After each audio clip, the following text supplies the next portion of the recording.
Indonesia.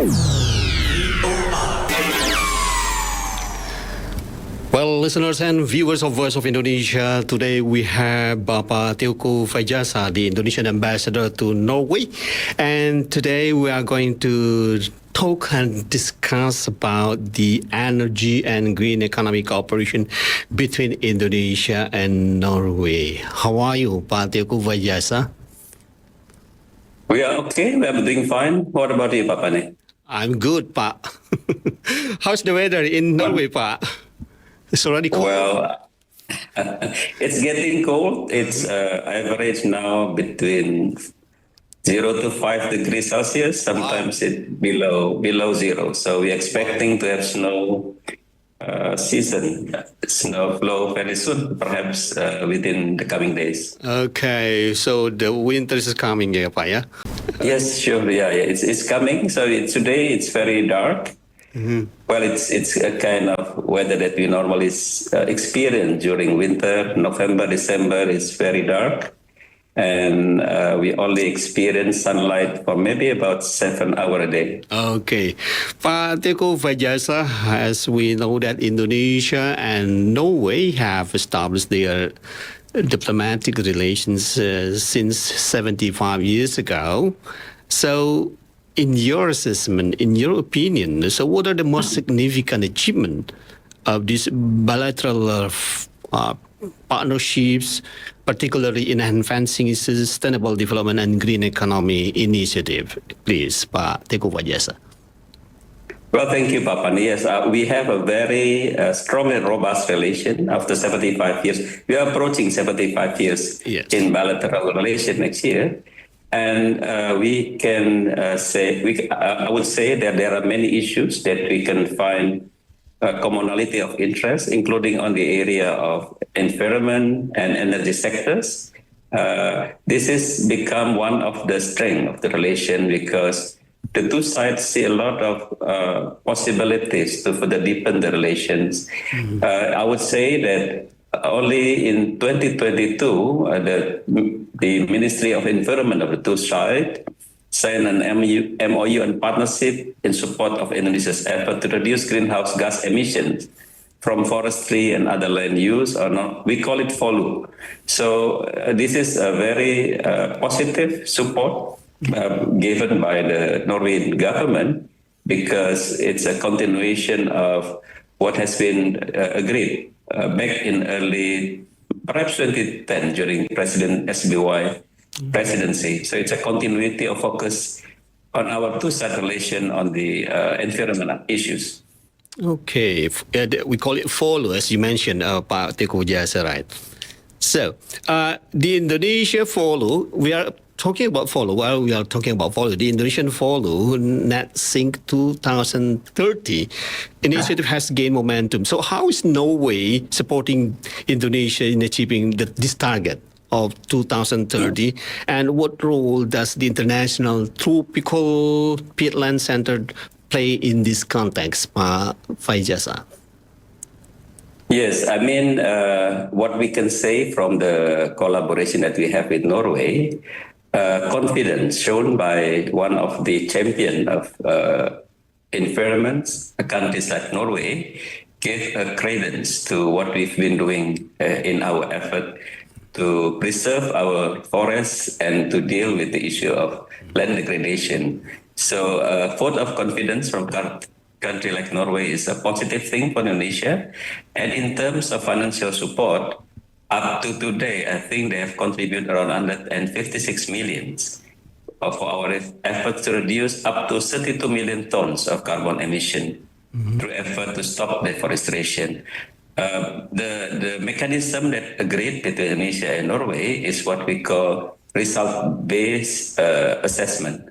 So the disbursement of financial support will be given after the two sides are satisfied that we've been showing progress in our efforts to deal with deforestation. So perhaps the number is 156 billion is something that show a good commitment on the part of Norway.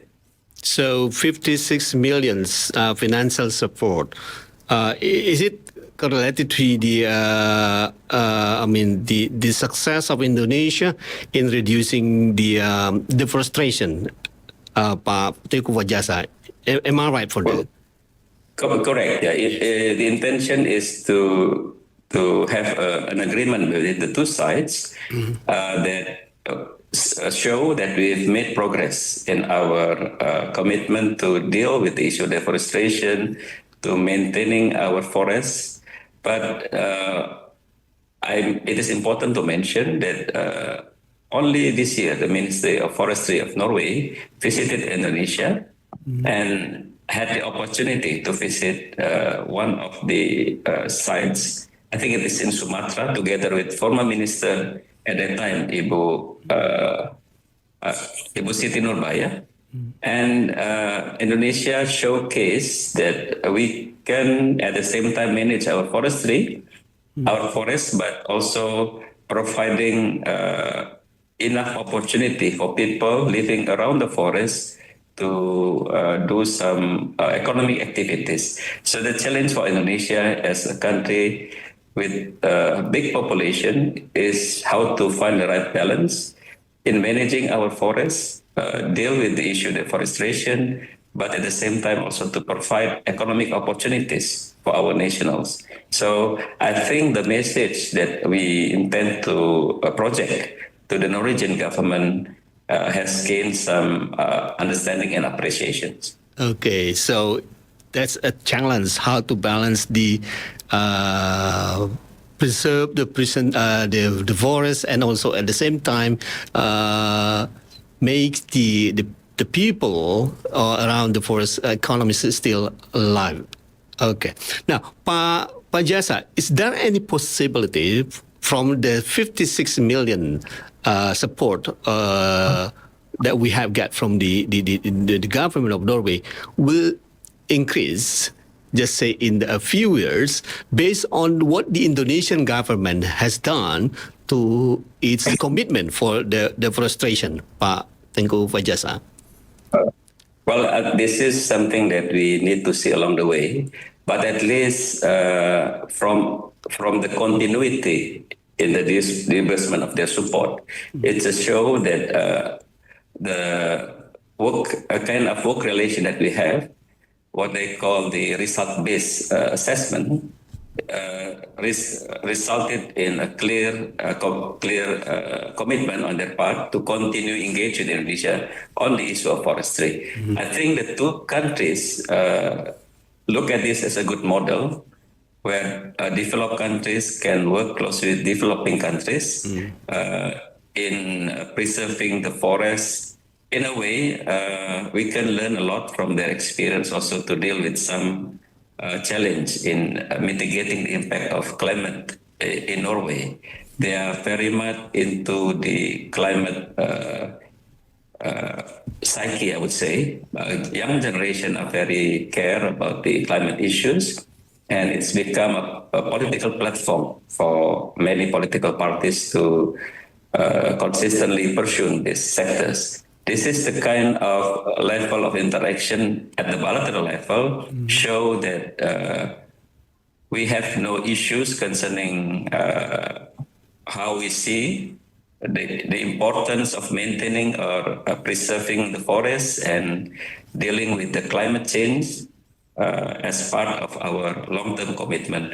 So I would say we are not only need to tap on the government side, but also how to attract more private sector from Norway to also engage in not only climate issues, but to contribute on the issue relevant with energy sectors, clean energy and system, which is also contribute to better environment in Indonesia. So we are not only aiming for government support, hopefully they will increase their contributions, but we also wish to see from this good experience, from the confidence that the government of Norway show, we can also attract the private sector to also play some role in the comprehensively, not only limited to the issue of forestry maintenance, but also how to preserve the mangrove, for instance. And also at the same time, they can also make investment on the clean energy as an overall agenda of Indonesia. Okay, talking about renewable energy, Pak Teuku Fajasa, we know that during the 10th Indonesia and Norway bilateral energy consultations, renewable energy projects like CCS or CCUS and hydrogen were discussed. So how do you see this collaboration shaping Indonesia's energy transition and contributing to global carbon neutrality goals? Well, I think I would say that Norway is among the leader in developing the CCS and CCUS sector. They have the long experience in transporting goods with the maritime projects. What they call Northern Light projects at the moment is one of the prototype in the effort to develop the CCS and CCUS. So they have the capacity to transport the CO2, and they also have the capacity to provide storage deep into the oceans. Indonesia is keen to learn from their experience, including in the process of developing regulation relevant with CCS and CCUS. And just a few months ago, a delegation from the Ministry of Energy of Indonesia visited Norway to find out, to check the facilities. We have big ambitions to develop this carbon capture storage within our waters in the, I think it's around Sumatra area. So this is something that work in progress. From the Norwegian side, they also see this as almost toward the ends. They already developed the system, developed the regulations, and this is require, if I must say, big government investment. So in the part of Norway, although they have strong companies responsible in energy sectors, but the government also gave a lot of advance commitment through investment, because it's a huge project. It's a big project. So not only they create the system, but also the marketing aspect of it is supported a lot between the government and the private sectors. Well, Indonesia, I think it's still in the early stage, but this is something that we might want to learn from the success story of Norway. We will see. It requires a lot of preparation from the Indonesian side, but at least we already have developed a good channel of communication between relevant sectors responsible for these matters. Okay. Teuku Fajasa, before we end this interview, this discussion, one very quick question.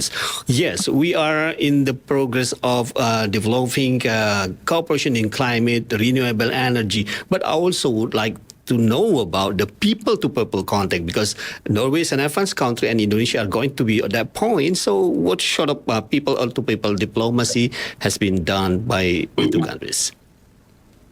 Well, people-to-people is, I think, quite, there are a lot of room to improve in the area of people-to-people relations. For instance, in the area of education, we have many collaboration between universities. University of UGM, for instance, have a long established cooperation with university, I think, I don't recall that, but Akder University. So there is a kind of long established collaboration in terms of education. We also already include Norway in the program of beasiswa LDPDP, and also the Norwegian young students, high university students visit Indonesia on regular basis to have program in Bali, for instance. On our part, we try to maintain a kind of a positive appreciation about Indonesia.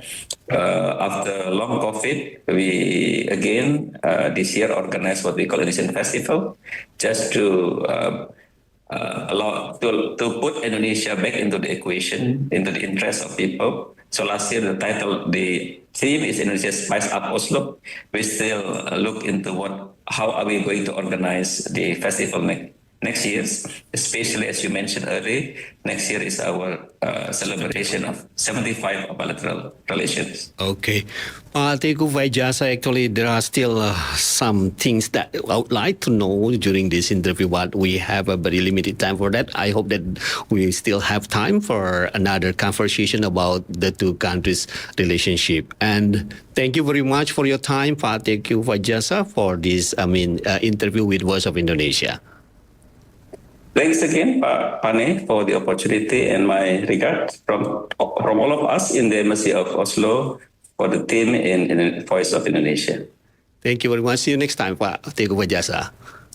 See you next time, Pak Pane. Voice of Indonesia.